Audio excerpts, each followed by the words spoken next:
বলে দিই, পেছনে আগে যারা আছেন চারিদিকে ঘুরতে হবে বলে আমি যখন পেছন দিকে ঘুরবো তখন অনেকে সুযোগ পাবে যে এখন তো আমাদের দেখতে পাচ্ছে না, তাই এই ফাঁকে গল্প করে নিই। তাদের জন্য বলে যাই, যারা কীর্তন চলাকালীন আপনি মন দিয়ে কীর্তন চলাকালীন আপনি মন দিয়ে কীর্তন শুনছেন, আপনার পাশে যদি কেউ গল্প করে উনি কে, উনার পরিচয়টা কি একটু জানিয়ে দিন। দেখবেন রামচন্দ্র যখন দশরথ যখন দেখলো আমার চুলগুলো পেকে গেছে, আমার মটুকটা রাজমুকুটটা হেলে গেছে, তখন চিন্তা ভাবনা করলো রামকে রাজা করব। ঘোষণা করলো কাল সকালে রাম রাজা হবে, রাজ্যাভিষেক হবে রামের। সকালবেলা থেকে সবাই আনন্দের সাগরে মিশে আছে, কিন্তু একজন মা কিন্তু ফুলের মালা গাঁথছিল রামের গলায় পরাবে বলে। সেই মায়ের নাম কি? তিনটে মায়ের মধ্যে কৈকেয়ী। যখন কৈকেয়ী ফুলের মালা গাঁথছে রামের গলায় পরাবে বলে, সেই সময় পাশ থেকে একটি মেয়ে কৈকেয়ীর কানে কানে বলল, কৈকেয়ী মালাটা কার জন্যে গাঁথছিস? যেমন আপনারা করে নিচ্ছেন আর কি, মালাটা কার জন্যে গাঁথছিস? বলে রামের জন্যে। বলে রামের জন্যে মালা গাঁথছিস, তাতে তোর কি হলো? বলে আমার রাম রাজা হবে। রাম রাজা হলো তো তোর কি গেল? কৌশল্যা হবে রাজমাতা, তুই হবি ভিখারিনী। এক কাজ কর। বলে কি? রাজা দশরথ যখন যুদ্ধে গিয়েছিল, অসুস্থ ছিল, তখন তুই সুস্থ করে দিয়েছিলি। দুটো বর তোর পাওনা ছিল, এই ফাঁকে চেয়ে নে। কি বর? একবারে রামচন্দ্রের 14 বছরে বনবাস, একবারে পুত্র ভরতের সিংহাসন লাভ। বাবারা বলবেন না, মায়েরা বলুন, এই কথাটি কৈকেয়ীর কানে কানে যে বলেছিল তার নাম কি? জোরে বলুন, আর একটু জোরে বলুন। আপনারা জানেন বলেই বললাম, কি? মন্থরা। মায়েরা, তাহলে কৈকেয়ীর মনটা রামের দিকে গিয়েছিল, কিন্তু মন্থরা কানের মধ্যে বিষ দিল। এখন আপনারা যারা কীর্তন শুনতে বসেছেন মন দিয়ে, পাশ থেকে যদি আপনার সামনে কেউ গল্প করে তাহলে বুঝবেন মন্থরার পার্টি বসে আছে। এগুলো সব মন্থরা এসেছে, এদের দিকে তাকালে আপনার কৃষ্ণ ভজন হবে না। তবে আপনাদের বলে যায়, মন্থরা যেমন কানের মধ্যে, এই যে মাসি, কানের মধ্যে যে বিষ দিয়েছিল, এ জগতে কেউ যদি বিষ খায় হসপিটালে ভর্তি হয়ে গেলে তার আবার ভালো হবার সুযোগ আছে। কিন্তু কানের মধ্যে কেউ যদি বিষ দেয়, শুধু আপনি সংসারে নষ্ট হবেন তা নয়, আপনার গোটা পরিবারটাই নষ্ট হবে। প্রমাণ কি? আপনি সংসারে লক্ষ্মীর মতো সংসার চালাচ্ছেন, পাড়ার লোকে গ্রামের লোকে আপনার নাম করে ভালো পরিবার থেকে এসেছে, তখন পাশের দুটো মেয়ে আপনার কানে কানে বলছে, এত খেটে কি করবি তুই, গরুর মতো খাটবি, ওরা বসে বসে খাবে। তার মানে কি? আপনি সংসার ভালো চালাচ্ছিলেন, আপনাকে বিষ ঢালতে শুরু করলো, আপনার জন্য সংসার ভেঙে গেল। আমি আপনাদের বলবো, কানের মধ্যে বিষ নেবেন না, কানের মধ্যে অমৃত নিন, হরিনাম, যেন আপনার জীবনটাকে আপনি সুন্দর করতে পারেন, আপনার সংসারটাকে সুন্দর করতে পারেন। তাই প্রেমের ঠাকুর মহাপ্রভু নবদ্বীপের পথ দিয়ে হরিনাম দিয়ে যাচ্ছেন। শ্রী গৌরাঙ্গ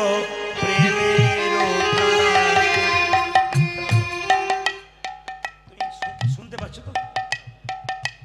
এর শব্দ হচ্ছে না, বুঝতে পারছো? একজনকে কবার বলা যায়? তোমার সাউন্ড কিন্তু বাইরে দারুণ, তুমি ভাবতে দারুণ হচ্ছে। ওখানে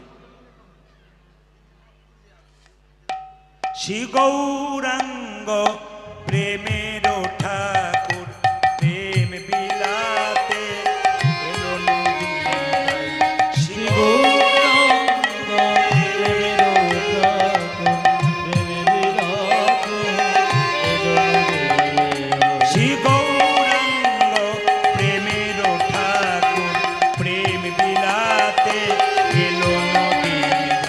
শ্রী গৌরাঙ্গ প্রেমের ঠাকুর, প্রেম বিলাতে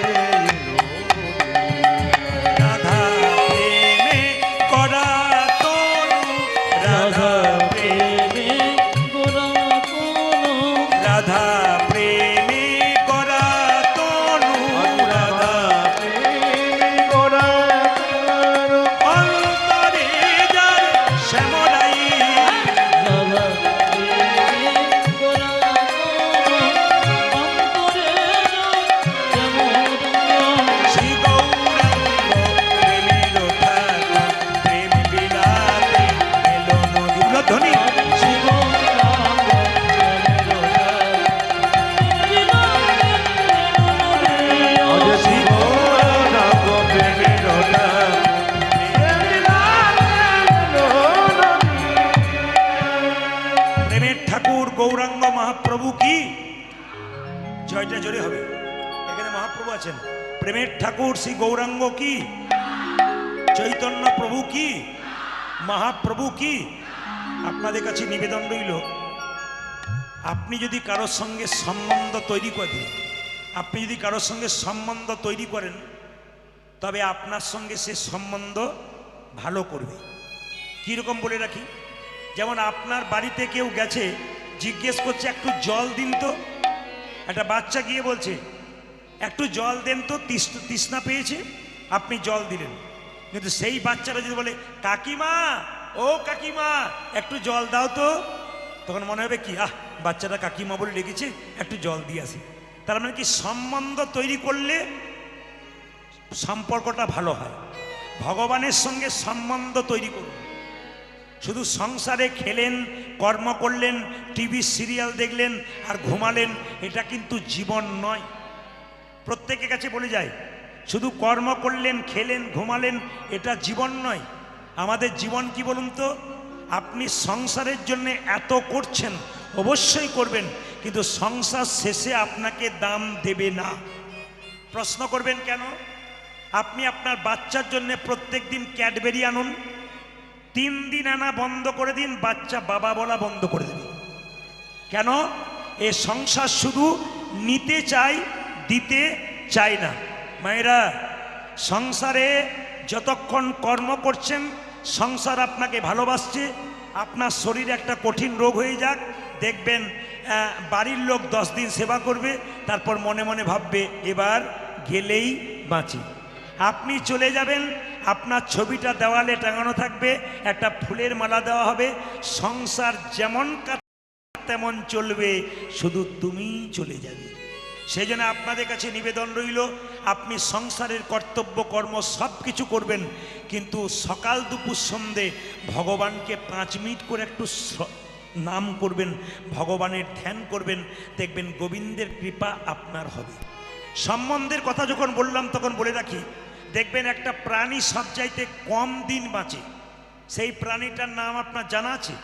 সবচাইতে কম দিন বাঁচে মায়েরা, যেমন দেখবেন বসে আছেন, পুটুস করে কামড়ে দেয়, এর নাম কি? পিঁপড়ে নাকি? এই দেখুন, এই যে এতক্ষণে বলেছেন, ঠিক বলেছেন, মানে কামড়ে দিয়ে দিয়ে পালিয়ে যাচ্ছে, তার মানে মশা। এ বাঁচে কদিন? মাত্র 22 দিন। শুনলে চমকে যাবেন। একটা কচ্ছপ, কাছিম, সে বাঁচে কদিন? সে বাঁচে 500 বছরেরও ওপর। এবার কাছিম বা কচ্ছপ যখন ডিম পাড়ে, কেউ যদি দেখেন তাহলে দেখবেন নদীর কিনারাতে ডিম পাড়ছে, ডিম পেড়ে গর্তটা করে তার উপরে মাটি ঢাকা দিয়ে, কচ্ছপ কিন্তু খাবারের টানে নদীর কিনারায় কিনারায় চলে যায়। অনেক দূরে কচ্ছপ বসে থাকে, কিন্তু খাবার জোগাড় করার পর যখন চুপচাপ বসে থাকে, তখন ডিমগুলোর কথা ধ্যান করে, মানে বসে বসে ভাবে কটা ডিম রেখেছি, ডিমগুলো কোথায় আছে, এই কথা কিন্তু কচ্ছপটা ভাবে। আপনার শুনলে চমকে যাবেন, গাভী বাছুরের জন্ম দিলে বাছুরটাকে কাছে কাছে নিয়ে ঘুরে বেড়ায়, মানে গাভী ছুটে যায় বাছুরটার কাছে। ছাগল জন্ম দিলে ছাগল ছুটে যায় তার বাচ্চার কাছে। কিন্তু কচ্ছপ বাচ্চা জন্ম দিলে মা থাকে অনেক দূরে, বাচ্চা ডিম ফুটে বের হয়ে বাচ্চাকে কচ্ছপকে খুঁজতে হয় না, বাচ্চাগুলো কচ্ছপের কাছে গিয়ে দাঁড়ায়। কেন? তাদের দুজনের মধ্যে সম্বন্ধ ছিল, মা এবং ডিমের মধ্যে।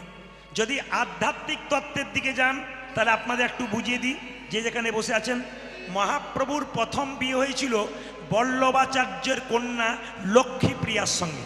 মায়েরা, শুনলে চমকে যাবেন, মহাপ্রভুর স্ত্রী লক্ষ্মী দেবী, তিনি মারা গেলেন 5 বছর সংসার করার পর, সাপে কেটে মারা গেলেন। দ্বিতীয় বিয়ে হয়েছিল মা বিষ্ণুপ্রিয়ার সঙ্গে, কিন্তু বিষ্ণুপ্রিয়ার সঙ্গে বিয়ে করে যখন বাসর রাতে বিষ্ণুপ্রিয়ার সঙ্গে বাসর ঘরে যাচ্ছে, তখন মহাপ্রভু ওই হঠাৎ চোখ ওঠার মধ্যে পাটা লেগে আঙুলটা ফেটে গেছে, রক্ত বেরিয়ে গেছে। সঙ্গে সঙ্গে বিষ্ণুপ্রিয়া খুঁজে পাচ্ছে না, রাত্রিবেলায় কি করব, স্বামীর পা ফেটে রক্ত বেরোচ্ছে। বিষ্ণুপ্রিয়া নিজের কাপড়টা টুকরো করে কেটে স্বামীর পায়ের আঙুলটাতে বেঁধে দিল। ঈশান জানে না, বাড়ির চাকর, মা সচিমাতা জানে না, কিন্তু একজন জেনে গেল, চমকে যাবেন। বহু দূরে থাকে, তার নাম লোচন দাস ঠাকুর। সে দিন 5 পরে সে বলছে, প্রভু একবার কাগজে কি লিখেছি পড়ো তো। বলে দেখি কি লেখা আছে। লেখা আছে প্রভু তুমি বাসর রাতে যখন বিষ্ণুপ্রিয়াকে নিয়ে যাচ্ছিলে তখন তুমি হুঁচট খেয়ে গিয়েছিলে আর বিষ্ণুপ্রিয়া তোমার পায়ে তার কাপড়টা টুকরো করে বেঁধে দিয়েছিল। এটাই আমি তুমি কি করে জানলে? তুমি তো এখানে ছিলে না, বহু দূরে থাকো, তুমি কি করে জানলে? বলছে প্রভু আমি যত দূরেই থাকি আমি যে তোমাকে সবসময় মনে মনে ধ্যান করতে থাকি। এই জন্য আপনাদের কাছে নিবেদন রইল, চলতে ফিরতে কর্ম করতে করতে কেউ যদি ভগবানকে স্মরণ করে তবে তার মৃত্যুকালে ভগবানকে স্মরণ করার দরকার হয় না। কেন? মৃত্যুকালে যখন কষ্ট পাবেন তখন ভগবানের আপনাকে স্মরণ করতে হবে না, ভগবান আপনার কাছে এসে দর্শন দেবে। যারা কীর্তন শুনছেন মন দিয়ে শুনবেন, মৃত্যু যন্ত্রণা মানুষ যখন মরে তখন তার 3 জায়গায় মৃত্যু যন্ত্রণা বেশি জানা যায়। আপনারা শুনে নিন কোথায় কোথায়। একটি হচ্ছে চোখে, একটি হচ্ছে মুখে, একটা হচ্ছে বুকে। যারা ইতিপূর্বে মারা গেছেন তারা অনুভব করে গেছেন, আপনারা দেখেওছেন, কিন্তু আগামীতে যারা মারা যাবে তারা অনুভব করে দেখবেন। শাস্ত্রের কথা, মৃত্যুর সময় মানুষের 3টে জায়গায় প্রচণ্ড যন্ত্রণা। কোথায়? চোখের মধ্যে। আপনার বয়স হয়ে গেছে, আপনি মরে যাবেন, চোখে আপনার ইচ্ছা হলো আমার বড় ছেলেকে একবার ডেকে দেখবো।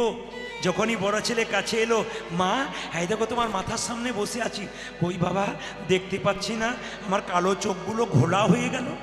যত দেখবার চেষ্টা করবেন, চোখটা যে এত সুন্দর আপনার চোখ, আপনি টুকটুক করে তাকাচ্ছেন, ওই চোখটা তার ভালো কিছু দেখতে পাবেন না, চোখটা ঘোলা হয়ে যাবে, শাস্ত্র বলছে। 2, আপনার মনের মধ্যে ইচ্ছা আছে আমার ছেলেকে কিছু বলে যাব, শেষ বলা বলে যাব, কিন্তু বলতে যাচ্ছেন, বলা হচ্ছে না। কেন? আপনার গলাতে কফ জমে যাচ্ছে, কথা বেরোচ্ছে না, খালি ঘর ঘর ঘর ঘর করছে, কথা আর বেরোলো না। যখন কথা বেরোলো না, চোখ ঘোলা হয়ে গেল, যমরাজ তখন বুকের মধ্যে চাপ দিতে লাগলো, নিঃশ্বাস প্রশ্বাস নিতে পারলেন না, হঠাৎ আপনার প্রাণবায়ুটা দেহ থেকে বেরিয়ে চলে গেল।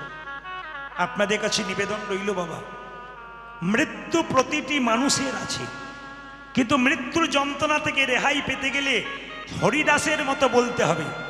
হরিদাস এই 3টে যন্ত্রণা পায় নাই। কারণ হরিদাস যখন, মায়েরা, হরিদাসের যখন 80 বছর বয়স হয়ে গেছে আর ভালো করে চলতে ফিরতে পারছে না, মহাপ্রভু জগন্নাথের প্রসাদ তার কাছে এনে দিত, কিন্তু হরিদাস সেই প্রসাদ খেত না। কেন বলুন তো? বলতো প্রভু আগে আমার নাম জপ হবে, আমার নাম জপ হবে, নাম জপ সম্পন্ন না করে আমি কিন্তু প্রসাদ গ্রহণ করব না। এর থেকে কি শিখলেন মা? আপনি সকালবেলায় ঘুম থেকে উঠে ভগবানের প্রতি কর্তব্য না করে আপনি প্রসাদ গ্রহণ করবেন না, জল গ্রহণ করবেন না। যারা সংসারে প্রকৃত মা, যারা প্রকৃত বাবা আছেন, আপনারা দেখবেন সকালবেলায় ঘুম থেকে উঠে স্নান করে গোবিন্দের চরণে তুলসী পত্র বাতাসা দিয়ে তারপর নিজের সেবা করেন। এটাই তো আসল কর্তব্য। দেখবেন এর মধ্যে কি শান্তি আছে, এর মধ্যে কি আনন্দ। আপনাদের বলতে চাই, কম বয়স থেকে শুরু করুন। হরিদাস বলেছিল প্রভু, মহাপ্রভুকে বলেছিল আমার 3টে যন্ত্রণা যেন না হয়। কেন হয় নাই? বলছে প্রভু নয়নে হেরিব তোমার সুচান্দ বদন, নয়নে হেরিব তোমার সুচান্দ বদন। হরিদাস তুমি তো দেহ ছেড়ে চলে যাবে, কিন্তু শোনো আমার 3টে ইচ্ছা আছে। নয়নে হেরিব তোমার সুচান্দ বদন, নয়নে হেরিব তোমার সুচান্দ বদন, নয়নে হেরিব তোমার সুচান্দ বদন, আজ নয়নে হেরিব তোমার সুচান্দ বদন। জিউ ভাই উচ্চারিব শ্রীকৃষ্ণ কীর্তন, আজ জিহ্বা উচ্চারিব শ্রীকৃষ্ণ কীর্তন। ওগো জিউ ভাই উচ্চারিব শ্রীকৃষ্ণ কীর্তন, উচ্চারিব শ্রীকৃষ্ণ কীর্তন। এই মতো আমার দেহ ছাড়িব তখন, এই মতো আমার দেহ ছাড়িব তখন, এই মতো আমার দেহ ছাড়িব তখন। আমি চোখ দিয়ে কি করব? তোমার ওই বদন দেখব। আর কি করব? তাকান, চোখ দিয়ে বদন দেখব, আর জিহ্বায় তোমার নাম কীর্তন করব, আমার যেন জিহ্বার কষ্ট না হয়, আর বুকে তোমার চরণটাকে একবার ধরব। এই জন্য হরিদাসের মৃত্যুর সময় এই 3টে যন্ত্রণা কোনো মতেই পাই নাই। আজকে মহাপ্রভু নবদ্বীপের মাটিতে এলেন, নিতাই চাঁদকে ডেকে বললেন দাদা এক কাজ করো, জীবের দ্বারে হরিনাম দাও। কিভাবে? নয়ন, এই যে নয়নে দেখিবে যারে কৃষ্ণ নামে দেবে তার, নয়নে দেখিবে যারে কৃষ্ণ নামে দেবে তার। ও যে নয়নে কৃষ্ণ নামে দেবে তারে উজ্জ্বল নয়নে দেখিবে যারে কৃষ্ণ নামে দেবে তারে সাবধান যেন জাতির বিচার করো না দাদা জাতির বিচার করো না দাদা জাতির বিচার করো না উজ্জ্বল দাদা জাতির বিচার করো না দাদা যারে দেখিবে নামে দেবে জাতির বিচার করো না দাদা যারে দেখিবে নামে দেবে জাতির বিচার করো না দাদা বলছে যারে দেখিবে নামে দেবে জাতির বিচার করো না দাদা ওই যারে দেখিবে নামে দেবে জাতির বিচার করো না দাদা হরিনামে কোনো জাতের বিচার নাই নারী পুরুষ একসঙ্গে বসছেন কেন এখানে যাত্রা নাটক হলে কিন্তু মাঝখানে বাঁশের বেড়া দিত একদিকে নারী একদিকে পুরুষ হরিনাম হচ্ছে মহাপ্রভুর কৃপায় কামের ব্যাপার নাই প্রেমের ব্যাপার আছে তাই সবাই একসঙ্গে বসেছেন নিতাই চাঁদ বলছে যদি কেউ হরিনাম না নেয় তখন কি করব দাদা প্রথমে ধরিবে হাতি যদি না চাই নাম দাদা প্রথমে ধরিবে হাতি যদি না চাই নামে এখন নিতাই চাঁদ কত দয়াল বলছে যে নিতাই চাঁদ মহাপ্রভুকে বলছে যদি কেউ হরিনাম না নেয় তখন কি করব বলছে দাদা প্রথমে কি করবে জানো হরিনাম নেবে না তাকে জোর করে দেবে কিভাবে প্রথমে ধরিবে হাতি যদি না চাই নাম দাদা গো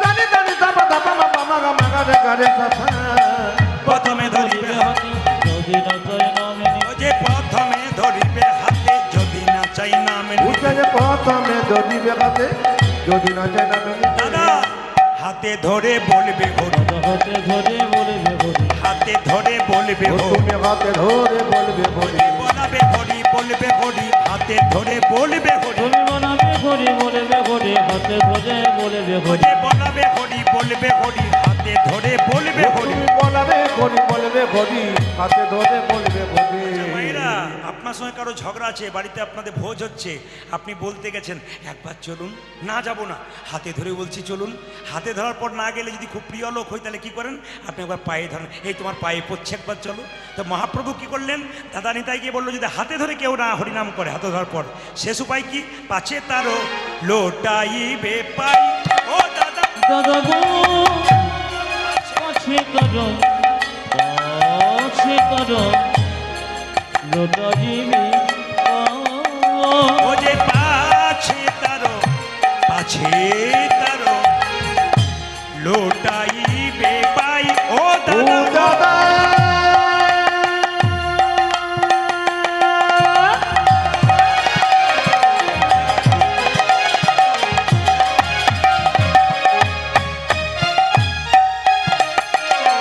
দাদা পাঁচ তারো লোটা দিবি ভাই।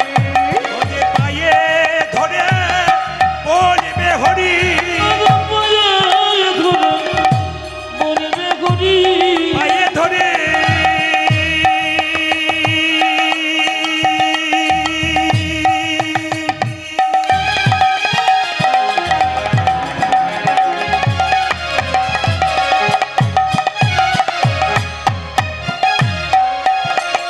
ও দাদা পাজি ধরে ওরে হরি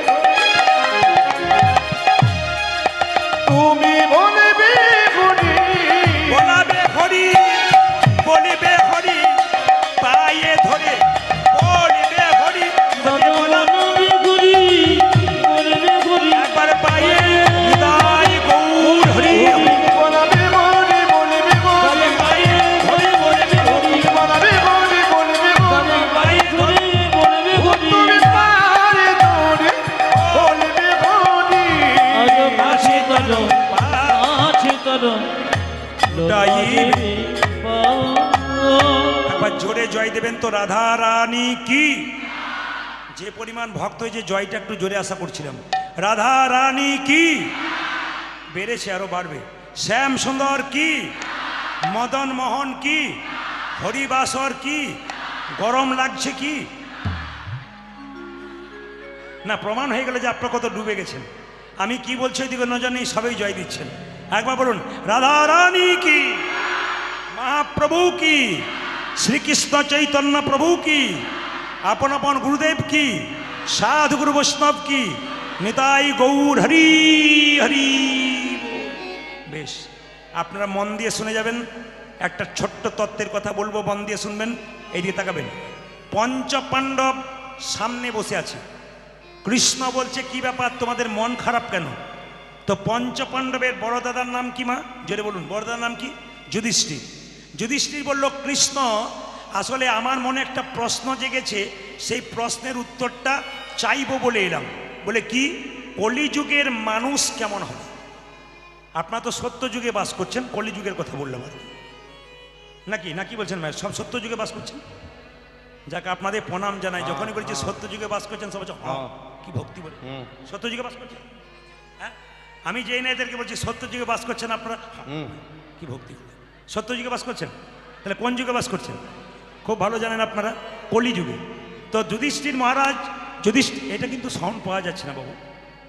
যুধিষ্ঠির মহারাজ বলছেন যে আমার একটা প্রশ্ন আছে, কলিযুগের মানুষ কেমন হবে, মানে আমরা কেমন হব একটু জেনে নিন। দ্বিতীয় প্রশ্ন করলো ভীম যে কলিযুগের সাধুগুলো কেমন হবে, এই যে কলিযুগের সাধু কেমন হবে। তৃতীয় প্রশ্ন করলো অর্জুন যে কলিযুগের মা বাবা তার ছেলে মেয়ের সঙ্গে কেমন ব্যবহার করবে। 4 নম্বর প্রশ্ন করলো নকুল যে কলিযুগের ছেলে মেয়েরা আবার তার মা বাবার সঙ্গে কেমন ব্যবহার করবে। এইদিকে কলিযুগের ছেলে মেয়েরা তার মা বাবার সঙ্গে কেমন ব্যবহার করবে। সহদেব প্রশ্ন করলো কলিযুগের মানুষ তো অনেক পাপ করবে, তা কি এমন কর্ম করবে যার জন্যে পাপ থেকে মুক্তি পাবে। তাহলে আজকে আপনার সুযোগ পেয়ে গেলেন যে যদি কেউ পাপ করেন তাহলে পাপ থেকে মুক্তি পাওয়ার পথটা আপনাদের বলে দেবো। সবাই মন দিয়ে শুনবেন, যে যেখানে বসে আছেন। এইদিকে বাচ্চাগুলোকে সরান, বাচ্চাগুলোকে সরান। আর কিছু কিছু জন আছে বাচ্চার লাফালাফি দেখলে ওই দিকে তাকাচ্ছে, কান এই দিকে রাখবেন আর কি। শেষে আর কীর্তন বোঝাবুঝির কোনো গল্প নেই। হ্যাঁ, আপনারা তো শুনছেন, কিন্তু মাঝে যারা আছে আমি ইশারা করে বলছি, নিশ্চয়ই তারা বুঝতে পারছে, কারণ আমার চোখ খুব খারাপ। আমি কিন্তু একবার তাকালেই বুঝতে পারি কে কোন দিকে নজর দিচ্ছে। এইদিকে নজর দেবেন না তো শেষে যখন আপনি কষ্ট পাবেন, গোবিন্দ আপনার দিকে নজর দেবে না। তখন যতই ডাকবেন আর কোনো উপায় নেই। বলে কি, আমার নাম শুনতে গিয়ে খালি এদিক ওদিক তাকাচ্ছিলি, তখন এখন তাকিয়েই লাভ কি আছে। তবে আপনারা কেন এদিক ওদিক তাকাচ্ছেন তার মানেটাও পরে বলে দেবো, এখন চমকে যাবেন।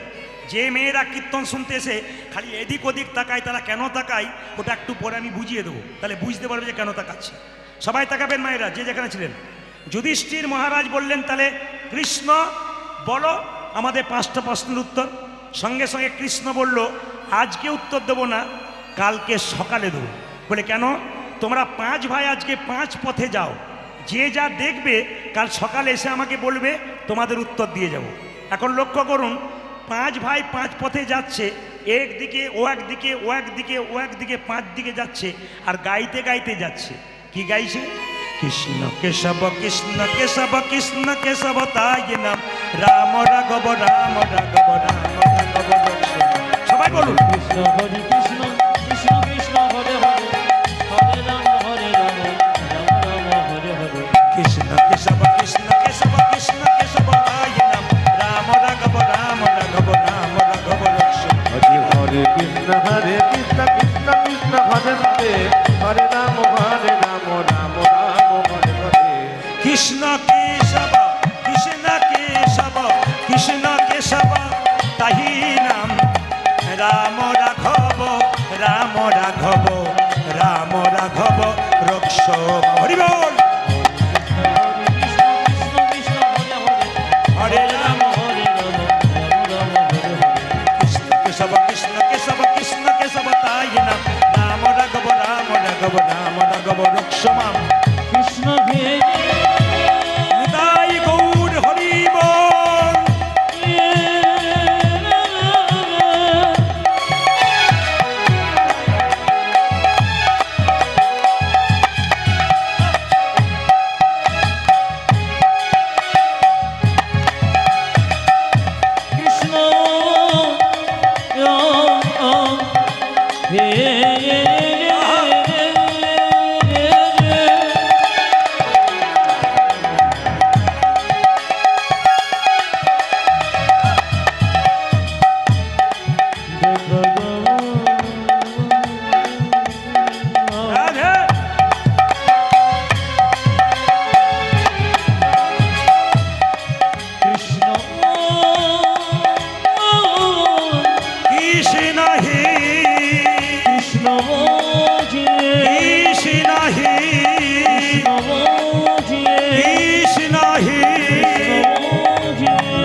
রাজমহলায় কৃষ্ণ এলো, জিজ্ঞেস করছে পঞ্চপাণ্ডবকে সবাই কে কি দেখলে। যুধিষ্ঠির মহারাজকে শুনবেন, যুধিষ্ঠির মহারাজ বলছে আমি কি দেখলাম। যুধিষ্ঠির মহারাজ বলছে আমি দেখলাম রাস্তা একটা হাতি, এমন হাতি দেখলাম বাপের কালে দেখি নাই। বলে হাতি যেমন দেখতে তেমন আবার বাপের কালে দেখি নাই, বুঝতে পারলাম না। বলছে হাতিটা সব ঠিক আছে, দুটো কান, দুটো চোখ, একটা লেজ, কিন্তু মুখ দুটো, সুর দুটো দেখলাম। কেন দেখলাম? সঙ্গে সঙ্গে কৃষ্ণ বলল তোমার প্রশ্ন কি ছিল? যুধিষ্ঠির মহারাজের প্রশ্ন কি ছিল? কলিযুগের মানুষ কেমন হবে? কৃষ্ণ বলল ওটা হাতি নয়, ওটা কলি। বলে কেন? কলিযুগের মানুষের দুটো করে মুখ হবে। এইদিকে এইদিকে, কলিযুগের মানুষের দুটো, অনেকে দেখছে তাহলে আমার দুটো হয়ে গেল, দুটো করে মুখ। না না, এইখানে নয়, একটা ভেতরে একটা বাইরে। প্রমাণ দিয়ে দিই, রামবাবুর সঙ্গে শ্যামবাবুর বাজারে দেখা। শ্যামবাবুকে রামবাবু বলছে আহ আপনার মতো মানুষ হয় না, আপনি মহান মানুষ, আপনাকে দেখলে আমার ভক্তি জেগে যায়। শ্যামবাবু বললেন আপনাকেও খুব ভালো লাগে। শ্যামবাবু যখন চলে গেল তখন রামবাবু বলছে তুমি যতক্ষণ না মরছো ততক্ষণ তোমার পেছনের জায়গাটা আমার হচ্ছে না। মানে বুঝতে পারছেন তো, মানে মুখ মে রাম নাম আর বগল মে কি ছুরি। মানে আপনার সঙ্গে দেখবেন অনেকেই ভালোভাবে কথা বলবে, দিদি তোমার মতো মানুষ হয় না, আর পাশে বলবে এর মতো বাজে লোক হয় না। তার মানে কি দুটো মুখ, একটা ভেতরে মানুষ। ও মায়েরা, ভগবানকে সাধনা করলে 1-2 বছর পরে পেলেও পেতে পারেন, কিন্তু কলিযুগের মানুষকে চেনা বড় দায়। এ কেমন 10 বছর থাকলেও বুঝতে পারবেন না। একই বিছানায় শুয়ে আছে দুজন, কে যে কার কতখানি বলা মুশকিল। এ একদিকে মুখ করে, ও একদিকে মুখ করে, ও একজনের কথা ভাবছে, ও একজনের কথা ভাবছে। না না, এরকম ঘটছে আর কি, এটা কলিযুগে ঘটবে। আচ্ছা আচ্ছা ভীম তুমি কি দেখলে? ভীম বলছে আমি দেখলাম হঠাৎ নদীতে একটা মরা গলা জীবজন্তু আসছে, ওই একটা ময়না পাখির ঠুকরে ঠুকরে খাচ্ছে, কিন্তু ময়না পাখিটার গায়ে হরে কৃষ্ণ নাম লেখা। এটা কেন দেখলাম? কৃষ্ণ বলল তোমার প্রশ্ন কি ছিল? কলিযুগের সাধু কেমন হবে? বলছে কলিযুগের কিছু কিছু সাধু তোমার দরজায় গেরুয়া বস্ত্র পরে তিলক মালা নিয়ে নিতাই গৌর হরিবোল বলে দাঁড়াবে, খোঁজ খবর নিয়ে দেখবে কোথাও চুরি করেছে, ডাকাতি করেছে, 10-12টা মার্ডার করেছে, তারপর সাধু সেজে দাঁড়িয়ে গেছে। সবাই নয়, কিছু কিছু। তাহলে প্রশ্ন করবেন প্রদীপবাবু কাল থেকে কোনো সাধু এলে তাকে প্রণাম করব না? কৃষ্ণ বললেন যদি তোমার দরজায় কোনো সাধু আছে, কি করে এলো দেখে লাভ নাই, তোমাকে 3 বার প্রণাম করতে হবে। মায়েরা, সাধুকে 3 বার প্রণাম করবেন কেন? আপনার দরজাতে সাধু বাবা যে আপনার দরজায় এলো, ওই যে নিতাই গৌর হরিবোল বলল, সাধু বাবাকে নয়, ওই হরিবোল ধ্বনিটাকে একটি প্রণাম দাও। দ্বিতীয় প্রণাম কেন দেবে? সাধু বাবা যে গেরুয়া বস্ত্র পরে আছে ওটা ত্যাগের প্রতীক, সাধু বাবাকে নয়, ওই ত্যাগের প্রতীক গেরুয়া বস্ত্রকে একটি প্রণাম দাও। ও মায়েরা, একটা প্রণাম কেন দেবেন?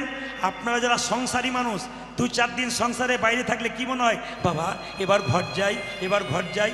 সাধু বাবাটি চুরি করে হোক, ডাকাতি করে হোক, ওই যে এতদিন নিজের ঘর সংসার ত্যাগ করেছে, এই ত্যাগের জন্যে তাকে একটা প্রণাম দেবে। বাহ! অর্জুন তুমি কি দেখলে? মায়েরা, অর্জুন বলছে আমি দেখলাম একটা গাভী বাছুর প্রসব করলো, বাছুরটার গাটা চাটতে চাটতে বাছুরের গা থেকে রক্ত বেরিয়ে গেল, বাছুরটাকে আদর দিতে দিতে বাছুরটা মরে গেল। কৃষ্ণ বলল কলিযুগের মা বাবা ছেলের ওপরে কেমন আচরণ করবে তোমার জানার ছিল।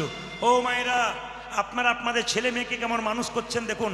কৃষ্ণ বলছে কলিযুগের মা বাবা সেরকম ছেলেগুলোকে আদর দিতে দিতে মেরে দেবে। কেন বলুন তো? ছেলেকে সকালবেলায় প্রণাম করতে শেখাবে না, ছেলেকে সকালবেলায় ভক্তি করতে শেখাবে না, টিফিন দেওয়ার পরে বলবে ব্যাগটা নে, 25 কেজি ব্যাগ, 20 কেজি ছেলে আর 25 কেজি ব্যাগ, কম্পিউটার ক্লাস, ভূগোলের ক্লাস, ইংলিশ ক্লাস। টাকা রোজগার করার মেশিন তৈরি হবি, পাশের ছেলেটা ফার্স্ট হচ্ছে, তুই হতে পারছিস না। মানে টাকা রোজগার করার মেশিন তৈরি করছি, কিন্তু বিবেক বৈরাগ্য তৈরি করছি না। আপনি আপনার ছেলেকে পড়াবেন, উচ্চশিক্ষিত করবেন, কিন্তু আমার প্রশ্ন হচ্ছে এইটাই, কৃষ্ণ ভগবান বলতে চাইছে আগে তাকে ভক্ত তৈরি করো। সকালবেলায় ঘুম থেকে উঠে বাচ্চাকে বলো কি বলতে হবে, তুই প্রথমে মন্দিরে যা, প্রণাম কর, সাধুগুরু বৈষ্ণব দেখলে রাস্তাতে প্রণাম করবি, তোর দাদু ঠাকুমাকে প্রণাম কর, আমাকে তোর বাবাকে প্রণাম কর। এরকম করে বাচ্চাকে কেউ শেখাচ্ছে না, খালি টাকা রোজগার করার মেশিন তৈরি করছে। বিবেকানন্দ বলেছে জীবন্তে মরা, বেঁচে আছে, ছেলের বিবেক নাই। ছেলে পড়াশোনা করলো, কলকাতায় ফ্ল্যাট কিনলো, মা বাবা এখান থেকে ফোন করছে একবার দেখে যে, ছেলে বলছে আমার দেখার সময় নাই। তার মানে কি ছেলে বেঁচে আছে, জীবন্তে মরা, বাবা চিনল না, মা চিনল না আপনার জন্যে। শুধু তা নয়, আমি একটা প্রমাণ দিয়ে দেবো। আমাদের পাশের বাড়িতে একটা মেয়ে 26 বছর বয়স, তার ছেলেকে বলছে টিফিন বাক্সে খাবার দিলাম, নিজে খাবি, কাউকে দিবি না, যদি দিয়েছিস তো তোর একদিন কি আমার একদিন। ছেলে বলছে মা কথা দিলাম আমার বন্ধু বান্ধবকে দেবো, আমি খেটে খেটে মরবা, তুই লোকের ছেলেকে খাওয়াবি না, কথা দে আমার সামনে, নিজে খাবি কাউকে দিবি না। ছেলে বলছে মা কথা দিলাম নিজে খাবো, কাউকে দেবো না। ছেলে বড় হলো, পড়াশোনা করলো, চাকরি করলো, বিয়ে হলো, নিজে খেলো, বাবা মাকে। না না, আপনারা তো তৈরি করে দিচ্ছেন, অত বোকা বললে হবে? আপনারা তৈরি করে দিচ্ছেন, আপনারা নিজের বাচ্চাকে মেরে দিচ্ছেন। বাচ্চাদের দোষ সবসময় দেওয়া যাবে না। তাই বলছে জীবন্তে মরা, মানে বেঁচে আছে কিন্তু বিবেক নাই। বাহ, আচ্ছা বেশ বেশ বেশ, মাস্টারমশাই শিক্ষা দিচ্ছে বা আপনি শিক্ষা দিচ্ছেন, বিদ্যাসাগর রচনা পর পরীক্ষায় পড়বে, রবীন্দ্রনাথ রচনা মুখস্থকর পড়বে, কিন্তু কেউ বলছে না রবীন্দ্রনাথের আদর্শগুলোকে গ্রহণ কর, কেউ বলছে না বিবেকানন্দ আদর্শ গ্রহণ কর, কেউ বলছে না বিদ্যাসাগর তার মাকে কত ভালোবাসতো, এই ভালোবাসাটা একবার জান। খালি মুখস্থ করে লিখে দে, পরীক্ষায় নাম্বার পেয়ে যাবি, কেউ শেখাচ্ছে না আদর্শটাকে গ্রহণ কর। এই জন্য আমাদের বাচ্চা, হ্যাঁ 4 নম্বর প্রশ্ন কি ছিল? কলিযুগের ছেলে মেয়েরা তার বাপ, বিশেষ করে ছেলেরা তার বাবা মায়ের সঙ্গে কেমন আচরণ করবে। ওটা বলবো না, বাদ দিন না, বলে যায়, অনেক ছেলে আবার রাগ করবে। আপনাদের দিকে হয় না, আমাদের দিকে হয়। তো নকুল বলল আমি দেখলাম, দেখুন কি দেখেছ? ওই যে 3টে গর্ত, কৃষ্ণ বললে কীরকম গর্ত? 1 2 3, প্রথম গর্তে জল তৃতীয় গর্তে, তৃতীয় গর্তে জল প্রথম গর্তে, আর মাঝখানে গর্তটা ফাঁকা দেখলাম, জল পড়ছে ফোয়ারার জল। প্রথম গর্তের জল 3 নম্বরে, 3 নম্বরে জল 1 নম্বরে, মাঝখানেটা ফাঁকা, বসে বসে একবার এদিক একবার ওদিক তাকাচ্ছি। কেন? কৃষ্ণ বলল তোমার প্রশ্ন ছিল কলিযুগের ছেলেরা তার মা বাবার সঙ্গে কেমন বাবা করবে। উত্তরটা জেনে নিন। বলে কি? কলিযুগে যে ছেলের বিয়ে হবে তাদের আদর ভালোবাসা যাবে শ্বশুর শাশুড়ির ওপরে, আর শ্বশুর শাশুড়ি আদর ভালোবাসা যাবে জামাইয়ের ওপরে, আর মাঝখানটিতে মা বাবা বসে বসে দেখবে। আপনাদের এদিকে ছেলেরা খুব ভালো, স্ত্রীকে যা দেয় না দেখে না দেখে, মা বাবাকে খুব সম্মান দেয়, বাবা গো বলে সব। ও করে না নাকি? আপনাদের মুখ দেখে বুঝতে পারছি যে করে না। মানে কৃষ্ণ যে কথাটা বলেছে তা কিন্তু দামি বলে দিয়েছে, কি যে কলিযুগের ছেলেদের যাতে বিয়ে হবে আদর ভালোবাসা যাবে শ্বশুর শাশুড়ির উপরে, শ্বশুর শাশুড়ি আদর ভালোবাসা যাবে মা বাবা সে জামাইয়ের ওপরে, আর মাঝখানটিতে মা বাবা বসে বসে দেখবে। এই দিকে তাকাবেন। শেষ প্রশ্ন ছিল নকুলের, কি? বলো প্রভু, আমার প্রশ্ন ছিল কলিযুগের মানুষ এত পাপ করবে, উদ্ধার পাবে কি করে? বলছে তুমি কি দেখেছো? বলে দেখলাম একটা পাহাড় থেকে বিরাট বড় পাথর গড় করে পড়ছে, পড়তে পড়তে এত স্পিডে আসছে মনে হচ্ছে গাছ ভেঙে দেবে, বাড়ি ভেঙে দেবে। হঠাৎ একটা ঘাসের ডগায় আটকে গেল। এইটুকু ঘাসের ডগায় আটকে গেল কেন? কৃষ্ণ বলল কলিযুগে মানুষ যত পাপ করুক পাহাড় সমান, কিন্তু কেউ যদি ঘাস নামক একটু হরিনাম খাইতে শুইতে একটু হরিনাম করতে পারে, তবে পাহাড় সমান পাপ থেকে নিতাই গৌর হরি বল বলে উদ্ধার হয়ে যাবে। কলিযুগের মানুষ আমরা যদি একটু হরিনাম করতে পারি, আমাদের সব পাপ খণ্ডন হয়ে যাবে। কেন? হরিনাম হরিনাম হরিনাম সার, কলিযুগে নাম ছাড়া গতি নাই আর। সবাই মিলে হাততালি দিয়ে গান। মহাপ্রভু এসেছেন কিভাবে? এসেছে ব্রজের বাঁকা। তোমাকে বলা কর্তব্য এদের মনিটরগুলো দাও, তোমার মনিটরে কত সাউন্ড আছে ওটা বাড়িয়ে দাও, তারপর আমি দেখি কি। এদেরগুলো শুনতে পাচ্ছেন, গাইবে কি করে? শুনতেই তো পাচ্ছেন। মনিটরগুলো বাড়াও, তারপর যা হবে হবে। এসেছে ব্রজের বাঁকা, তালি মাইরা। এসেছে ব্রজের বাঁকা, কালো সখা দেখবি আই, তোদের এই নদী আই। এসেছে ব্রজের বাঁকা, কালো সখা দেখবি আই, তোদের এই নদী আই। এসেছে ব্রজের বাঁকা, কালো সখা দেখবি আই, তোদের এই নদী। হরি বল। এসেছে ব্রজের বাঁকা, কালো সখা দেখবি আই, তোদের এই নদী আই। এই যে রং ফিরেছে ঢং ফিরেছে, তারে এখন চেনা দায়। রং ফিরেছে ঢং ফিরেছে, তারে এখন চেনা যায়। রং ফিরেছে ঢং ফিরেছে, তারে এখন চেনা যায়। আজ রং ফিরেছে ঢং ফিরেছে, তারে এখন চেনা যায়। তোদের এই নদী আয়। এসেছে ব্রজের বাঁকা, কালো সখা দেখবি আই, তোদের এই নদী আই। আজ এসেছে ব্রজের বাঁকা, কালো সখা দেখবি আই, তোদের এই নদী আই। কৃষ্ণ এখন কালো বরণ নাই।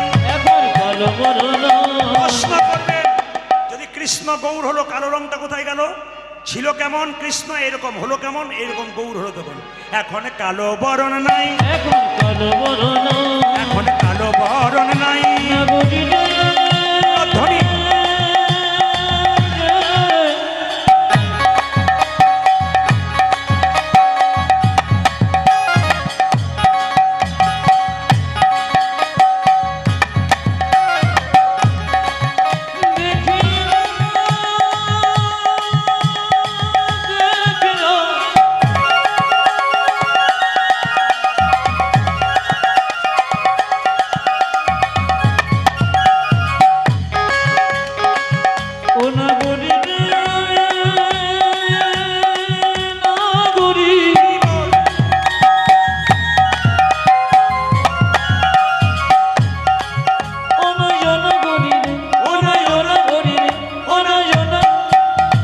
কালো বরণ নাই।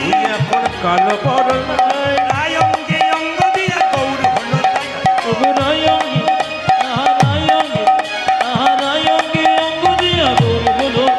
যে রায়ঙ্গে, হ্যাঁ হ্যাঁ রায়ঙ্গে, ওই দেখো রায়ঙ্গে অঙ্গ দিয়া গৌর হলো তাই। উদাজি রাই অঙ্গে অঙ্গ দিয়া গৌর হলো তাই। এই যে, এখন তারে যাই না চেনা, এখন তারে যাই না উদাজি চেনা, এখন তারে যাই না সে। চেনা বড় বিষম দায় আমাদের নদী। এগুলো ধ্বনি আজি এসে জগতের বাঁকা কালো প্রভা দেখিয়াই, তোদের নদী যায়।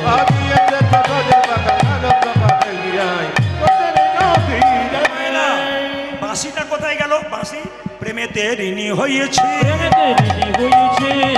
প্রেমেতে ঋণী হয়েছে। এতে দিনী হয়েছে। হাতের বাঁশি কেড়ে নিয়ে বিদায় দিয়েছে।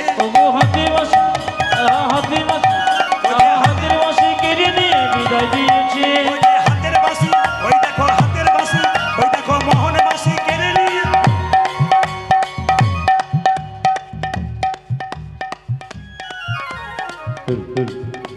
আমার মনে হয় আমি দক্ষিণ চব্বিশ পরগনায় নিয়ে আজকে 9টা আসর গান করছি। সবচাইতে বাজে ব্যাপার এখানে হচ্ছে, কালকে আমি গাইছিলাম নেপালগঞ্জে, দুটো বক্সের উপরে বিরাট বড় আসর যা চালাচ্ছে, দুটো বক্সের উপরে গোটা আসরটাকে মাত লাগিয়ে দিচ্ছে। নেপালগঞ্জে কাল 10 থেকে 12 হাজার মানুষ, দুটো বক্সে স্টেজে গোটা আসরটাকে মাতিয়ে দিচ্ছে। চালানোর দরকার আছে, মেশিনটা ভালো চালাতে পারছে না। এত কষ্ট পাচ্ছে আমি একমাত্র বুঝতে পারছি, যেন ফ্রিলি গান করা যেটা বললো সেটা হচ্ছে না। সাই সাই তুমি, এটা কি হচ্ছে, এটা কি হচ্ছে? একজনকে কাছে বসাও না যে মনিটরগুলো বাজছে কিনা, তুমি তখন থেকে বুঝতে পারছো না। গত বছর তাও ডিস্টার্ব করেছিল, কিন্তু এত ডিস্টার্ব করেনি। হাতে থাকতে হলে রাধা রানী কি, শ্যাম সুন্দর কি, মদন মোহন কি, প্রেমেতে ঋণী হয়েছে, প্রেমেতে ঋণী হয়েছে। এতে দিনী হয়েছে। হাতের বাঁশি কেড়ে নিয়ে বিদায় দিয়েছে। হাতে বাসি কেড়ে নিয়ে বিদায় দিয়েছে। ওই যে হাতের বাঁশি, ওই দেখো মোহন বাঁশি, ওই দেখো মোহন বাঁশি কেড়ে নিয়ে বিদায় দিয়েছে। ও দেখো হাতের বাতি, ও দেখো মোহনবাসী, ও দেখো হাতের বাতি কেড়ে লইয়ে বিদায় দিয়েছে। বাঁশি নাই তার সাধবে কিসে, বাসিনাটা সারবে কিসে, বাঁশি নাই তার সাধবে কিসে। বাসিনাটা সারবে কিসে। মুখে রাধার নাম গাই আমাদের নদিয়ায়, এসেছে বজ্রে বাঁকা কালো সখা দেখবি আয়। ধ্বনি এসেছে বজ্রে বাঁকা কালো সখা দেখবি আয়, তোদের নদী যায়। রাধা রানী কি, শ্যাম সুন্দর কি, মদন মোহন কি। আসুন মহাপ্রভুর নাম করতে করতে আমরা লীলার মধ্যে প্রবেশ করব। সবাই মিলে একসঙ্গে ভজ গৌরাঙ্গ মহাপ্রভুর নাম করতে করতে হাত তুলে সবাই মহাপ্রভুকে সম্মান দেবো। সবাই একবার হাতগুলো তুলুন, নিতাই গৌর হরি হরি। হ্যাঁ, যত পারো সিটি মারো, অসুবিধা নেই, যত পারো সিটি মারো। হরে কৃষ্ণ। রাধা রানী কি। এ আবার দেখবেন কালকে ভালো করে দেবে, মিলিয়ে দেখে নেবেন, আমি তো থাকবো না, দেখবেন কালকে ভালো করে দেবে। রাধা রানী কি, শ্যাম সুন্দর কি, মদন মোহন কি। তাকান, সবাই মিলে বলুন একসঙ্গে, ভজ গৌরাঙ্গ লহ গৌরাঙ্গ। সবাই গাইবেন, কিন্তু না গাইতে পারে একটু মহাপ্রভুর নামে একটু তালি দেবেন, মহাপ্রভুকে সম্মান দেবেন। বাচ্চা থেকে বুড়ো সবাই, সবাই হাতগুলো তুলে প্রেম সে। ভজ গৌরাঙ্গ লহ গৌরাঙ্গ জপ গৌরাঙ্গের নাম রে বলুন ভজ গৌরাঙ্গ লহ গৌরাঙ্গ জপ গৌরাঙ্গে নাম রে ভজ গৌরাঙ্গ লহ গৌরাঙ্গ জপ গৌরাঙ্গের নাম রে ভজ গৌরাঙ্গ লহ গৌরাঙ্গ লহ গৌরাঙ্গের ভাইরা, নাম এই যে তালি দিচ্ছেন না আপনারা, কিছু মনে করবেন না, এই যে তালি দিচ্ছেন এটা হচ্ছে কৃষ্ণ, এটা রাধা। যে যত তালি দেবেন তার তত রাধা গোবিন্দের নাম উচ্চারিত হবে। আবার দেখুন সায়েন্স কি বলছে, মেডিকেল সায়েন্স বলছে যদি কেউ এরকম করে তালি দিতে পারে তবে তার হাতের কোনো দিন নার্ভের দোষ হয় না, মানে হাতের ব্যালেন্স, অনেকে দেখবেন হাতের ব্যালেন্স নষ্ট হয়ে যায়, ওটা কিন্তু কোনোদিন হবে না। সবাই মিলে প্রেম সে হাততালি যদি কেউ দিতে পারে, এগুলো মহাপ্রভু শিখিয়ে দিয়েছেন, সব কিন্তু বিজ্ঞান ভিত্তিক কাজ, মহাপ্রভু যেগুলো শিখেছেন। সবাই হাত তুলুন। ভজ গৌরাঙ্গ লহ গৌরাঙ্গ জপ গৌরাঙ্গের নাম রে। সবাই হরি ভজ গৌরাঙ্গ লহ গৌরাঙ্গ জপ গৌরাঙ্গে নাম রে যে জনা গৌরাঙ্গ ভজে সে হয় আমার প্রাণ রে। ফালতু দেখো জোড়াগো বাবা ভজে সেবন আমার প্রাণ রে। যে জানা গৌরাঙ্গ ভজে সে হয় আমার প্রাণ রে। যে যে জানা জন গৌরাঙ্গ ভজে সে ভজমান প্রাণ রে আপনাদের আসরে সব ভালো লাগলো, একটা জিনিস খারাপ লাগলো, বলবো না, বাদ দিয়ে যাবো। না বলবো না, আবার রাতে থাকতে হবে যদি কোনো গন্ডগোল হয়। না বলে আমি যে না বলে যাবো না, এটা কি করে জানলেন? আমি বলবোই। আসলে কি সবাই হাত তালি দিচ্ছেন ভজ গৌরাঙ্গ লহ গৌরাঙ্গ, দুই চারজন ভদ্রলোকের মতো ভজ গৌরাঙ্গ। এদের জন্য আমার খুব ভালো লাগছে, এদের জন্য ভালো লাগছে কেন বলুন তো? এরা নিজেকে খুব বুদ্ধিমান ভাবছে, আপনাদের বোকা ভাবছে আমি হাততালি দেবো। এদেরকে একটু শিক্ষা দেবেন। অ্যাপেলো চেন্নাই যদি কেউ চিকিৎসা করাতে যান, ডাক্তারবাবু টেবিলগুলোর দিকে তাকাবেন, কৃষ্ণের ছবি, তুলসী পাতা, বাতাসা। লন্ডন আমেরিকা ফেরত ডাক্তারগুলো কৃষ্ণকে সামনে রেখে চিকিৎসা করে, আর সামান্য MA পাস করে হাততালি দিতে কত লজ্জা করে। হিন্দু সনাতন ধর্ম টিকবে কি করে? কাকে দোষ দিচ্ছেন? ঘরের লোককে দোষ দিন। আমরাই তো হরিনামে ভদ্রলোকের মতো। না আপনাদের এখানের জন্য বলি নাই, অন্য জায়গার জন্য বললাম আর কি। তবু দু চারজন হাত এরকম করে আছে কেন বলুন তো? উড়িষ্যা থেকে এসছে, বাংলা বোঝে না। এখানে নয়, কালকে যেখানে ছিলাম তার জন্য বললাম। সবাই মিলে হাত তুলুন। ভজ গৌরাঙ্গ লহ গৌরাঙ্গ লহ গৌরাঙ্গের নাম রে। ভজ গৌরাঙ্গ লহ গৌরাঙ্গ জপ গৌরাঙ্গে নাম রে সব চাইতে ভালো লাগছে দেখুন ওখানকার দাদারা যারা দাঁড়িয়ে আছেন, সত্যি আমার ভালো লাগছে, একটা হাততালি দিচ্ছেন, এটা মহাপ্রভু খুব খুশি হবে। সবাই একসঙ্গে হাততালি দেবেন, প্রভু খুব খুশি হবে। ভজ গৌরাঙ্গ লহ গৌরাঙ্গ জপ গৌরাঙ্গের নাম রে। ভজ গৌরাঙ্গ লহ গৌরাঙ্গ লহ গৌরাঙ্গের নাম রে। এইদিকে আপনাদের এই গানটা যখন ইউটিউবে মোবাইলে বেরোবে না, তখন আপনারা দেখতে পাবেন আপনাদের ঝিঙ্কি হাটে কি সুন্দর সবাই হাততালি দিচ্ছেন, ওগুলো উঠছে, মোবাইলে দেখতে পাবেন, টিভিতে দেখতে পাবেন। যদি কেউ না তোলেন বলবেন, দিদি আমি তুলি নাই গো, আমার হাত ওঠে নাই। এটা যেন বলতে না হয়, সবাই মিলে হাত ওঠান। ভজ গৌরাঙ্গ লহ গৌরাঙ্গ জপ গৌরাঙ্গের নাম রে। ভজ গৌরাঙ্গ লহ বলবেন, গৌরাঙ্গ হিন্দু জাতি সনাতন ধর্মের মানুষ, নাম রে যে জানা গৌরাঙ্গ ভজে সে হয় আমার প্রাণ রে। আদি যে জনা গৌরাঙ্গ ভজে সেবন আমার প্রাণ রে। যে জানা গৌরাঙ্গ ভজে সে হয় আমার প্রাণ রে। যে জন গৌরাঙ্গ ভজে সে গৌরাঙ্গে নাম রে ভজ গৌরাঙ্গ লহ গৌরাঙ্গ জপ গৌরাঙ্গের নাম। ধ্বনি আদি ভজ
সকলি জনে সর্বসিদ্ধি সর্বসিদ্ধি করতলিতা।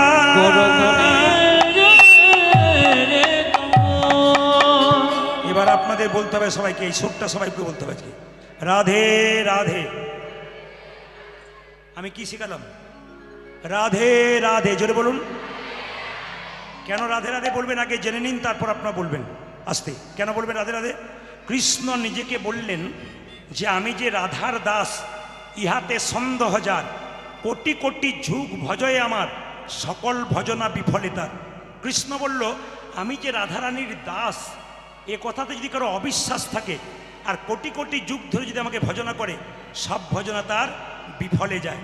কৃষ্ণ নিজের মুখে বললেন যে আমাকে কিনবার জন্যে কোনো টাকা পয়সা লাগবে না, শুধু রাধে রাধে বললেই আমি তার হয়ে যাই। ওই জন্য বৃন্দাবনে যাবেন, যে রিক্সা চালাচ্ছে সেও রাধে রাধে বলছে, যে দেখবেন 4 চাকা চালাচ্ছে সেও রাধে রাধে বলছে, যে দোকানদার সেও রাধে রাধে বলছে। ওখানে রাধে রাধে ছাড়া কোনো কথা নেই। আজকে ঝিঙ্কি হাটে, এই জায়গাটা তো ঝিঙ্কি হাট নয়, আজকে স্বয়ং বৃন্দাবন। তাই আপনাদের পদে পদে বলতে হবে। কি বলতে হবে জোরে বলুন? আমি খুব খুশি, জোরে বলুন কি বলতে হবে? जोर से बोलना पड़ेगा, प्रेम से बोलिए, प्रेम से बोलिए। আর একবার বলুন রাধে রাধে। চলুন আমরা বৃন্দাবনে যাই রাধারানীর নাম করতে করতে। চলো রে চলো রে চলো মন, চলো গো হরি দর্শন, হরি দর্শন। জয় রাধে জয় কৃষ্ণ, জয় বৃন্দাবন। চলো রে চলো রে চলো গো হরি দর্শন। জয় রাধে জয় কৃষ্ণ, জয় বৃন্দাবন।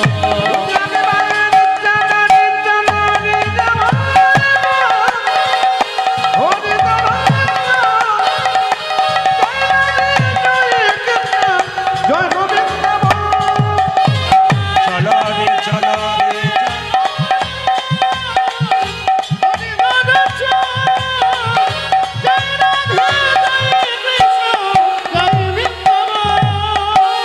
কেসি ঘাট বংশীব নিকুঞ্জ কানন বেশি গুণে মগি শিব নিকুঞ্জ কেসি ঘাট বংশীব নিকুঞ্জ কানন কানন।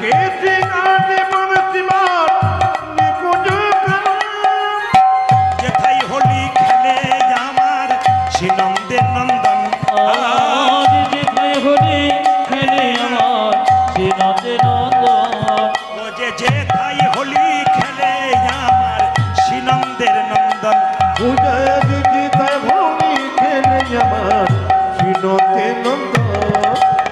চলো রে চলো মন, হরি দর্শন। জয় রাধে জয় কৃষ্ণ, জয় বৃন্দাবন। চলো রে চলো রে চলো হরি দর্শন। জয় রাধে জয় কৃষ্ণ, জয় বৃন্দাবন।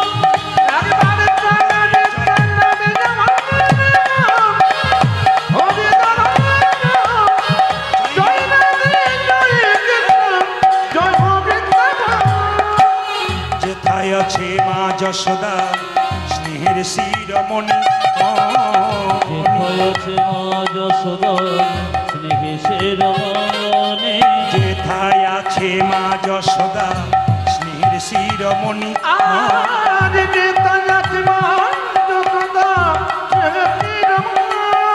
নিজের গোপালকে কোলে লয়ে হাওয়া তন বনি।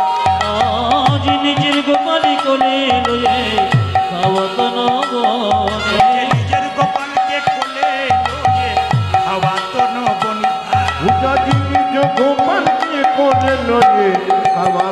বনি। এই যে মধুমাখা মাখি সেজে স্নেহেরি বন্দন। জয় রাধে জয় কৃষ্ণ, জয় বৃন্দাবন। হরি বল। চলো রে চলো রে চলো হরি দর্শন। জয় রাধে জয় কৃষ্ণ, জয় বৃন্দাবন।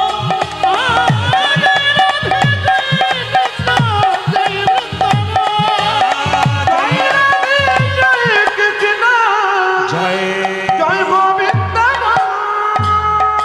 সবাই মাথায় কাপড়টা নিন। রাধা রানী কি। আজকে একটি ভক্ত সন্তানের জন্ম এখানে হবে। আপনারা সবাই মন দিয়ে শ্রবণ করবেন। যে দামি দামি কথাগুলো বলবো একটা একটা করে নিয়ে যাবেন, আপনার জীবন সুন্দর হবে। আপনি দুদিন ধরে কীর্তন শুনবেন, প্রচুর কীর্তনিয়ার কীর্তন শুনবেন। আপনাকে বিচার করতে হবে আমি যে 3 ঘন্টা বসলাম আমি কি পেয়ে গেলাম, তাকাবেন। আজকে কিন্তু গতবার এখানে গিয়েছিলাম মনে হয় ভক্ত রঘুনন্দন কিংবা কালিয়া দমন কিছু একটা করেছিলাম, মানে গতবার আগেবার। তো যাই হোক, যা করেছিলাম। এবারে কিন্তু আপনাদের সামনে যে লীলাটি করব সেটি হচ্ছে, আজকে আমি দক্ষিণে থাকবো না, আজ আমি মেদিনীপুরে থাকবো। কোথায়? সবচাইতে বড় রেল স্টেশন কোথায় বলুন তো? সবচাইতে বড় রেল স্টেশন হচ্ছে মেদিনীপুরের খড়গপুরে। এই খড়গপুরের পাশে মায়েরা একটা জায়গা আছে, গ্রাম আছে, ওই গ্রামটার নাম ধারেন্দা গ্রাম। আপনাদের জায়গাটার নাম যেমন ঝিঙ্কিহাট, সেরকম গ্রামটার নাম হচ্ছে আমি কিন্তু কিছুক্ষণ পরপর জেনে নেব আপনারা কেমন শুনছেন। ধারেন্দা গ্রাম। ওখানে একজন স্বামী স্ত্রী বাস করত। স্বামীর নাম ছিল কৃষ্ণমণ্ডল। ও মায়েরা, স্বামীর নাম কৃষ্ণমণ্ডল, স্ত্রীর নাম কি? দুরিকা দেবী। প্রশ্ন করবেন, স্বভাব অভাব ছিল, রিভাবটা বেশি হয়ে যাচ্ছে, স্বভাব ছিল কিন্তু অভাব নষ্ট হয়নি। অভাব ছিল, স্বভাব নষ্ট হয়নি। আপনাদের স্বভাব কী হবে বলুন তো? যদি মায়েরা লক্ষ্মী পৈমন্ত হতে চান, অভাব থাক অসুবিধা নাই, কিন্তু মাথায় রাখবেন সকাল থেকে সন্ধে পর্যন্ত বাড়ি যেন পরিষ্কার থাকে। যত বাড়িকে নোংরা রাখবেন ভগবান তার বাড়িতে কোনো মতেই যাবে না। যত বাড়িকে নোংরা রাখবেন আপনার বাড়িতে লক্ষ্মী ঢুকবে না। খুব মাথা রাখবেন যে যেখানে বসে আছেন, বাড়িতে যত পরিষ্কার পরিচ্ছন্ন রাখবেন, নিজেকে যত পরিষ্কার পরিচ্ছন্ন রাখবেন, তত তাড়াতাড়ি দেখবেন আপনার বাড়িতে লক্ষ্মীর আবির্ভাব হবে, তত তাড়াতাড়ি আপনার বাড়িতে ভগবানের আবির্ভাব হবে। যে দেখবেন কারো বাড়িতে দেখবেন ঢুকতে ইচ্ছা করে না, এত নোংরা, এখানে জল পড়ে আছে, এখানে নোংরা পড়ে আছে, ওখানে মা লক্ষ্মী পর্যন্ত বাড়িতে ঢুকতে গিয়ে ফিরে যায়। বারবার বলবো, প্রথম লক্ষণ হচ্ছে পরিষ্কার পরিচ্ছন্নতা। যত বাড়ি পরিষ্কার পরিচ্ছন্ন, যত হৃদয় পরিষ্কার পরিচ্ছন্ন, যত নিজেকে পরিষ্কার পরিচ্ছন্ন রাখবেন, তত দেখবেন আপনার বাড়িতে কৃষ্ণের কৃপা হয়ে যাবে। মায়েরা, দুরিকা দেবী এবং কৃষ্ণমণ্ডলের বড় অভাব ছিল। একবেলা খেতে পায়, একবেলা খেতে পায় না। কিন্তু আর একটা অভাব ছিল যেটা অনেকের বাড়িতে থাকে। গাড়ি বাড়ির টাকা পয়সা সোনা দানা থাকলে মেয়েদের সুখ হয় না যদি কোনো মেয়ের একটা সন্তান না থাকে। জোরে বলুন হ্যাঁ না না। মেয়েরা দেখবেন মা হতে চায়। অনেক মেয়ে মন্দিরে গিয়ে বলে, ঠাকুর আমি ভিক্ষা করে খাবো তবু আচ্ছা, কিন্তু আমার যেন একটা ছেলে বা মেয়ে হয় যেন আমায় মা বলে ডাকতে পারে। আপনাদের কাছে নিবেদন রইল, দুরিকা দেবীর কোনো সন্তান ছিল না। একদিকে অভাব, একদিকে মনের অভাব, সন্তান নাই, কিন্তু তবু কিন্তু কৃষ্ণ ভজন করতে ছাড়ে নাই। একদিন দুরিকা দেবী তার স্বামী কৃষ্ণমণ্ডলকে বলছে, স্বামী আমাদের এত অভাব, তোমাকে একটা জায়গা যাবার জন্য বলছি। কোন জায়গা? তুমি উড়িষ্যার জগন্নাথ মন্দিরে একবার পুরীতে চলে যাও। জগন্নাথ নাকি জগতের নাথ, যে যা তার কাছে যা চাই তাই পায়, তার কাছে সবাই সমান। কৃষ্ণমণ্ডল একটা দামি কথা বলল, প্রেম প্রেম। কৃষ্ণমণ্ডল একটা দামি কথা বলল, কি বলল? দুরিকা, আমি যেতে পারি কিন্তু আমি ভগবানের কাছে কিছু চাইব না। যে যেখানে বসে আছেন আপনারা ভগবানের মন্দিরে প্রণাম করে কি বলছেন? ছেলের চাকরি হোক, মেয়ের বিয়ে হোক, আমি ভালো থাকি। কিন্তু গোবিন্দকে কোনোদিন বলেছেন যে তুমি কেমন আছো? সবচাইতে দুঃখের ব্যাপার কি বলুন তো? রাস্তা দিয়ে পেরিয়ে যাচ্ছেন, বাবা ভোলানাথের মন্দিরে প্রণাম করছেন, বাবাকে বলছেন মেয়ের বিয়ে দাও, ছেলের চাকরি দাও, কিন্তু মন্দির ফেটে বাবার মাথায় জল পড়ছে, এদিকে আমরা কেউ তাকাই না। ভগবান তুমি কেমন আছো এটা বলি না, আমরা খালি বলি আমি ভালো থাকলেই নিতাই গৌর হরি বল। কিন্তু কৃষ্ণমণ্ডল বলল, আমি ভগবানের কাছে কিছু চাইতে পারবো না। দুরিকা দেবী বলছে, কেন চাইতে পারবে না?